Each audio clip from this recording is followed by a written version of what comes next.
Yeah, it's been good. I didn't go last year, but I've been to the ones before that, and it's nice to see the tradition continuing and people coming out and celebrating the cannabis culture and selling all their wares. Yes. Well, tell us more about Sensible BC, please. Sensible BC is a campaign that we launched about a year and a half ago. We were trying to have a referendum in British Columbia to decriminalize at the provincial level. A province in Canada can't legalize like Washington and Colorado have done. What a province can do is tell the police to make marijuana possession the lowest priority and stop making arrests. This is what they've already actually done in Vancouver, basically. But in the rest of the province, marijuana possession charges are higher than ever. They've more than doubled over the past 7 years. They're up 30% across Canada, and they've doubled in BC.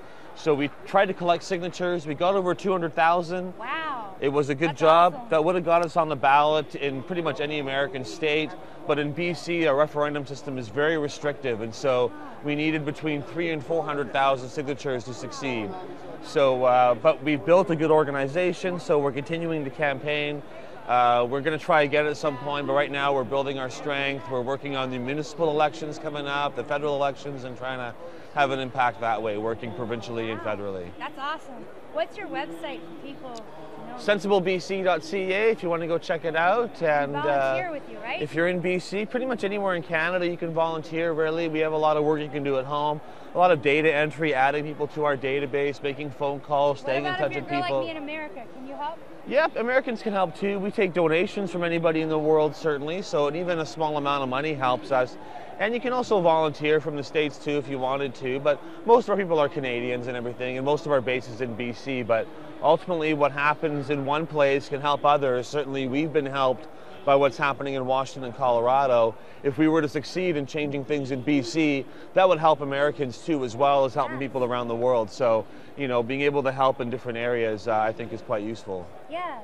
Well, tell us about your knowledge about Mr. Peter McWilliams. I understand you edited Cannabis Culture and you got a few stories about Peter through there? Yeah, I was editor of Cannabis Culture magazine for about 10 years, up until about 2003. And we did some articles about Peter McWilliams, and I read his book, Ain't Nobody's Business If You Do. That's a good one. I really enjoyed that. It's easy to read. I had a hardcover one. I like all the little quotes in the corners and stuff, so that's fun. And it's a good book about kind of libertarianism or liberty, and he focuses on some of the different areas of sort of the consensual crimes that really shouldn't be crimes. And of course, marijuana and drug policy is a big part of that, but it's not the only thing. He also talks about sort of prostitution and sexuality and other areas of consensual adult behavior that really shouldn't be criminalized, even if you don't morally agree with things. Criminalization is the bad way to go. And so I really enjoyed it. He's a brilliant reader and a lot of fun. And also, of course, he's another, you know, a victim of the war on drugs, and certainly someone who died long before his time because of prohibition and because of things that happened. Part of his story was wrapped up with Renee Bourget, who had been working at his grow thing there and was tied into all that.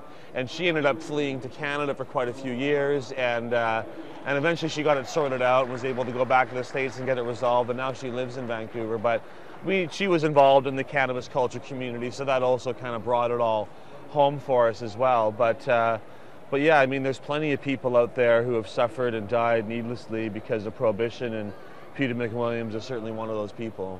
What do you think people should be the most important lesson about Peter that we can learn?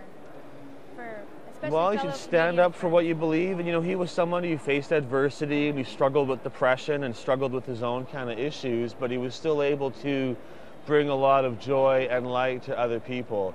And I think that's a lesson that people can learn, that even if you're in a dark space yourself sometimes, that can still be translated into helping guide other people through those same kind of experiences. And you know, I didn't actually read his book. I haven't really suffered with depression or had those kind of issues. I don't get the feeling. Yeah, I haven't read those books, but I know people who have and who've told me how much it helped them.